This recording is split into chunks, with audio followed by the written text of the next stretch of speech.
Hey, what's up, guys? So it's time to talk about the second episode where we have Flash and Arrow team up to fight Vandal Savage. And I have to say, last night's episode was just kind of blah, even though it was fun to see them together. I was hoping tonight's episode would be a little bit better, but it wasn't. Unfortunately, it was actually pretty bad. I didn't enjoy it very much at all. There's a whole lot of stuff in it that just wasn't very well written, and it was kind of boring, and there were a couple cool spots. Maybe. I don't even know about a couple. Barry seeing himself do the time travel thing ahead of time was kind of cool. And then the CGI toward the end of the first half and then towards the end of the second half was pretty cool. But that's kind of it. And I think the problem is the whole Vandal Savage and Hawkman Hawkgirl storyline. The way they're doing it, it just doesn't fit. It kind of feels like Arrow and most of the situations they get involved in, nothing just it feels forced, kind of forced or contrived. It just I don't know, kind of shoehorned, especially the Hawkman Hawkgirl stuff. It just doesn't feel right. It doesn't fit nicely. And I guess if you're gonna do them on screen, I mean, this is how you would want them to look for the most part. Like the armor looks pretty accurate and pretty realistic at the same time, as far as it can. I don't know. It just doesn't feel right. Uh, there's something off about it. I don't know. And then I don't know if you guys were watching the commercials, but them showing Vandal Savage as the main bad guy, which isn't really surprising, but as the main bad guy for the new show Legends of Tomorrow, it kind of took all the fun, not the fun, but the anticipation out of what's going to happen at the end of this episode. We know he's not going to die if he's in that show, so that was kind of disappointing. Like I said though, the CGI was cool when Flash and Arrow were holding the stick of doom and trying to fight Savage at the end of the first half, and they were kind of like getting funny looking, and then the thing went off and we went Terminator 2 style, and everybody disintegrated.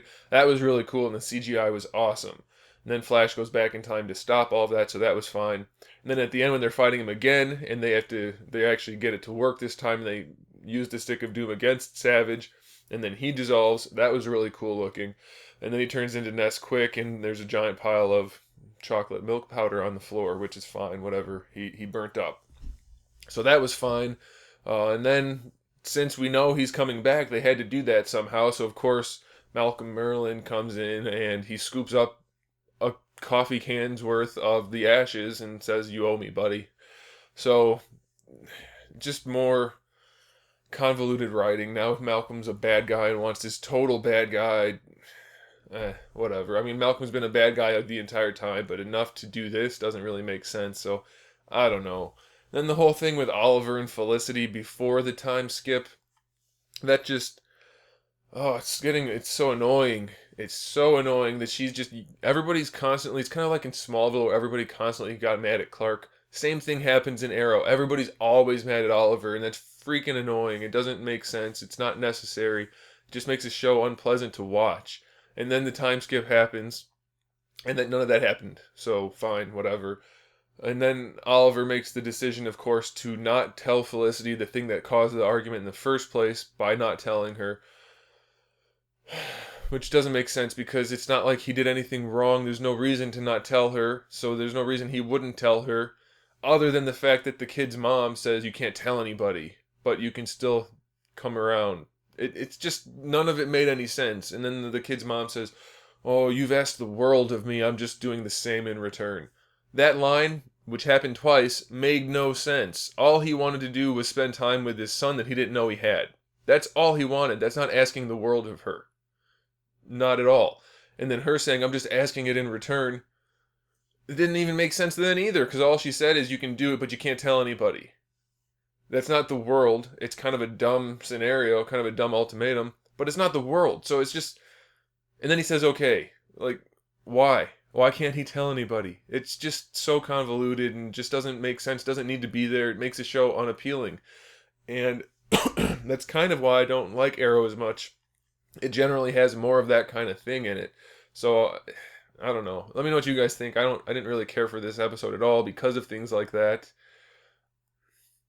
I don't know. It was okay. There's more I didn't like though. Like the more I think about it, when they're fighting Savage, and they say she's our Kiara or Kendra's our secret weapon. He doesn't know that she has her abilities yet, so we'll use her and we'll get the drop on him. So the first time she can't make it happen, and everything goes to hell and everybody dies. The second time she can make it happen, and she uses her superpower of growing wings out of nowhere, and she flies and knocks him over one time. That was it. Then Diggle and Laurel and everybody else fought Savage for a second while Flash grabbed the Stick of Doom and did his thing. So what was Kiara's special ability other than sprouting wings and knocking someone over? She can fly into things, I guess is her power. So it's just like, let's put these characters in the show, but not really know how to use them effectively.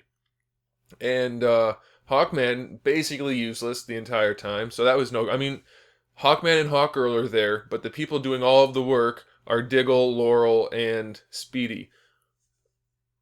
What? That doesn't make any sense at all. And Arrow basically did nothing. I mean, he did some stuff, but it was just a really anticlimactic fight. And then Flash just runs in and grabs the Stick of Doom and uses the special glove Cisco made, because we can do that in a matter of an hour.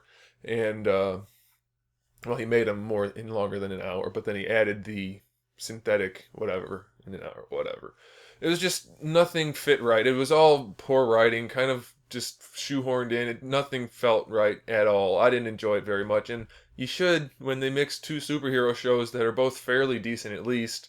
I like the Flash a lot, and Arrow's okay. It should have been good, but they just didn't do it well at all. So it has to be the writing.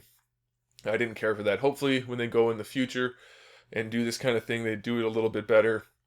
Not so heavy-handed, a little more finesse, I think. Less is more in some cases. Stop trying to cram an entire storyline into 2 episodes. It doesn't work. And, I don't know. We'll see. I didn't enjoy it. So let me know what you guys thought. If you enjoyed it or not, that'd be cool to talk about. And then I guess next week is our season finale, or mid-season finale for Flash. And I guess probably the Arrow also. They only showed the Flash. Or did they show Arrow also? I don't know. Either way, I'll be talking about both of, well, at least the Flash, maybe Arrow. I don't know. So stick around for that. Make sure you subscribe to the channel so you can have more conversations like this, and so you can see upcoming stuff for movies and TVs, and then the figure reviews and all that other stuff too. So make sure you do that. And in the meantime, keep collecting, keep watching, and I'll see you in the next video.